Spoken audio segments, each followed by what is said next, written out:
If a wrestling movie is made, and it is neither good nor bad, does it truly exist? I found myself asking that question constantly when watching the 1981 film All the Marbles, starring Peter Falk. It's a story of a female tag team and their manager as they work their way up the rankings. Along the way, they deal with sleazy promoters and their own personal hang-ups. It was the final movie directed by Robert Aldrich, who's best known for movies like The Dirty Dozen and Whatever Happened to Baby Jane. It's a film that definitely has its share of funny moments and a fair amount of heart and passion, and it's also one that doesn't take itself too seriously. So why did I find it so hard to get through the damn thing? Let's take a closer look.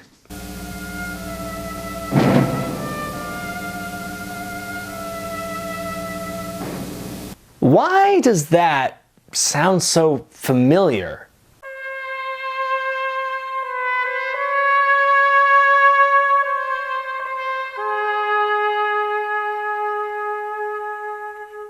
We start things off with an intense women's tag team battle where the women are in for the fight of their lives. See, they're not even working the correct side. That's how you know this match is for real. We're introduced to the California Dolls, Iris and Molly, as well as their manager, Harry. They travel across the state of Ohio, wrestling for pride and paper, though usually coming up short with the latter. Say, do you want to know how to infuriate both women and fans of women's wrestling with the push of a button?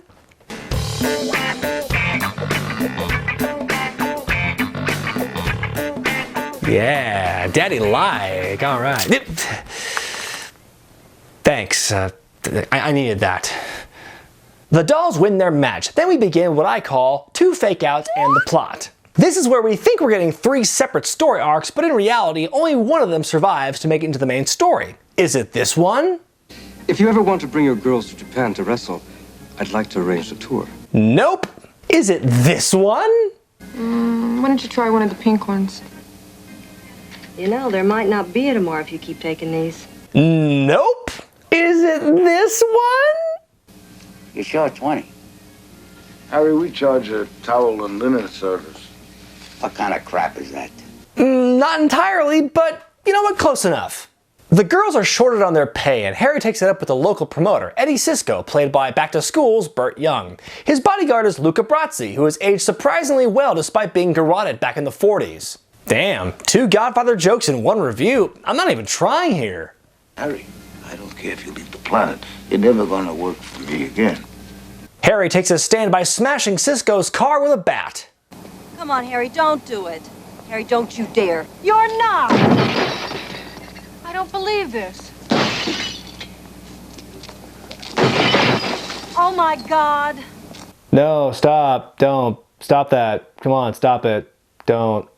The gang continues to drive around Ohio, which apparently is just one giant industrial zone. Either that or our heroes are driving in circles. Yes sir, Harry and the Dolls do an awful lot of driving in this film. They drive and drive and drive. Get used to these driving shots, folks, because you'll be seeing a lot of them. I'm surprised the car didn't get higher billing. The girls have a non-title match against the Toledo Tigers, and the crowd is hot for it. Well, at least that guy is passionate about something in his old age. The Dolls win the match with a pinfall finish more muddled than the Goldust Stardust debacle at Fastlane. Afterward in the locker room, the whole illusion is ripped to shreds in one single scene. We were supposed to win. Oh, you weren't supposed to win. Nobody is ever supposed to win. And what do you think you were doing up there? Wrestling? You didn't let June pin you. Honey, I don't let anybody pin me. You two weren't good enough to beat us, that's your problem. Say what? This scene is super confusing. It adds nothing to the story that a simple rivalry couldn't have done, and all it does is confuse the audience about the nature of wrestling. Is it real? Is it a work? Are the results fixed? Who knows anymore? If you're going to portray wrestling in a movie, it has to be done in either one of two ways, either as a complete shoot or a complete work. Either everyone's in on the gag and knows it's acting, or it's a legitimate fight. You can't have a world in which wrestlers are supposedly fighting for their lives, yet some people out there in this universe say it's fake. It happens in this movie, it happens in Ready to Rumble, it happens in both versions of The Wrestler.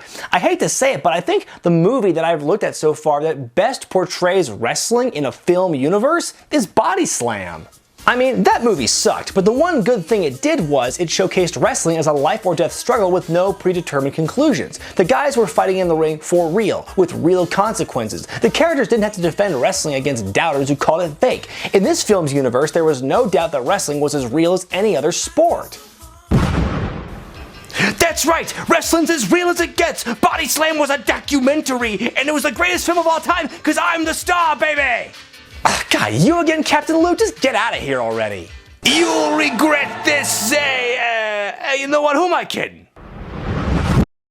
Something else that's been confusing me. If Harry and the dolls are blacklisted by Eddie Sisko, why do they still appear to be in Ohio? They started the movie in Akron. The most recent scene was in Toledo, so the scene with Sisko had to be somewhere nearby, right? You're telling me Sisko only runs one town, and he's not relentlessly pursuing Harry for smashing his car with a bat? How am I supposed to root for our protagonists when they don't appear to be in any real peril? The gang arrives at their next gig, but find themselves taking on a job that they weren't prepared for. All I want to know is, where's the ring? Oh, no ring? You're gonna wrestle in that mud hole over there. Mud hole?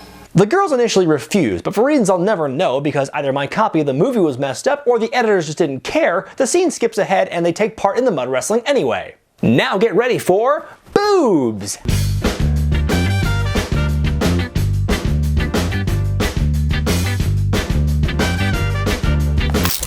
Damn it, would you let me have my fun? The ladies are pissed at Harry for booking them in a mud wrestling match, and Iris is taking it especially hard. Get the hell out. Get the hell out of my life. You're a lousy lover, you're a lousy manager, you're a lousy human being. Now that really hurts. I am not a lousy manager. Point given for a funny line. Loser! Look!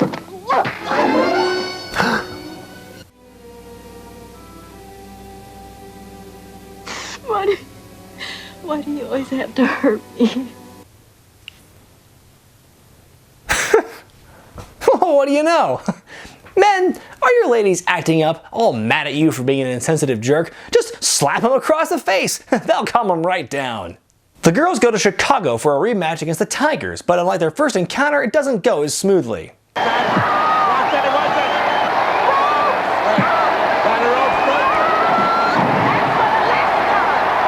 You know, this scene just goes on way too long. Let's just fast forward to the go home.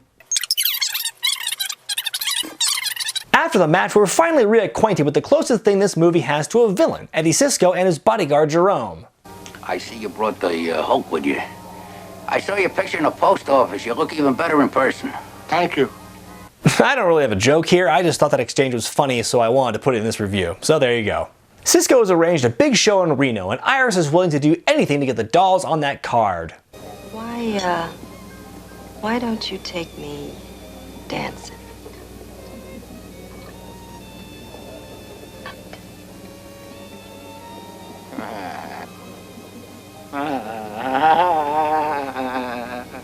Ugh, what's with the dubbing there? He sounds like an entirely different person. This is not the first time Burt Young has had his dialogue re-recorded in a film. I'm not a loser! You're busted! What? Oh! You're not a virgin! You let him Take down your pants! She's busted! God, it's like the sound of several different stuck pigs. Don't you ever touch me again, Harry. Well, that's odd. Slapping her only led to retaliation this time. Perhaps domestic abuse isn't the answer. What else has this movie lied to me about?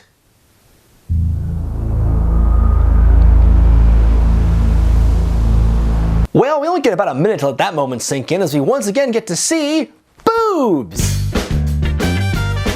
No, never mind, no. Sad boobs aren't as fun. Harry gets some extra spending money before leaving Chicago, breaks some kneecaps. Let's see Harry smile like do that. And our heroes arrive in the biggest little city. It's just like our first time in the ring. Holy cow, Harry, look at that. I told you, didn't I? Stick with me and I'll have your name up in lights. Wait, stop right there. Rewind, play that part again. It's just like our first time in the ring. Holy cow, Harry. Okay, I thought that looked strange. Look, I live in Reno. That shot of them on the main drag and then showing up in front of the MGM Grand right afterward is not possible. The two areas are miles apart. Don't believe me? Come on, let's go on a little field trip. I'll show you something. Come on, let's go. Let's go, come on, let's go. I'm standing here on South Virginia Street in downtown Reno. It's the heart of the city, and it's where you see Harry and the California Dolls driving through in the opening Reno scene. Now, if I take a few steps in this direction, you will clearly see that I am not right in front of the building where the MGM Grand used to be. I mean, it's so ridiculous, the use of jump cuts in that movie. I mean,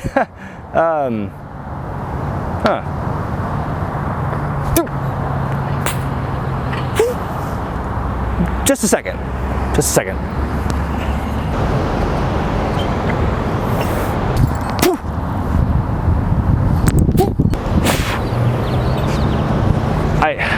I don't know. I don't know anymore. I don't know what's real. I gotta go. I gotta go. How'd I wind up in the storage closet? Using his last $1,000, Harry begins a promotional blitz, making sure the California Dolls are visible to everyone in the casino. As the girls get ready, Molly reveals she's had a breakthrough. I've been cold turkey for 2 whole days. Haven't you even noticed? Oh my God, Molly, I've been so excited about the match I never even noticed. That's terrific. Yes, that's terrific you got over that pill addiction that was barely referenced and never seen throughout the entire movie. You sure were brave, suffering those consequences that were totally invisible to the viewers. Good job! It's time for the big grudge match, the Dolls versus the Toledo Tigers for the Tag Team Championships. Well, tonight, ladies and gentlemen, it's safe to say that this match is for all the marbles. I see what you did there. How much did it all cost? Well, Mr. Creative Genius, you do understand there's only about $1,000 left after the tune-up and polishing the car. $1,000? Okay, this entire movie has been dull and uninteresting so far. What are you doing getting all outrageous here at the last minute, movie? $1,000 in 1981 translates to about $2,500 in today's money, and while it's not nothing, I have a hard time believing you can buy and coordinate all that Harry did in as little time as he did with that amount. That is some Zach Morris level efficiency there. Oh, by the way, when it comes to elaborate pre-match entrances, Winkler did it!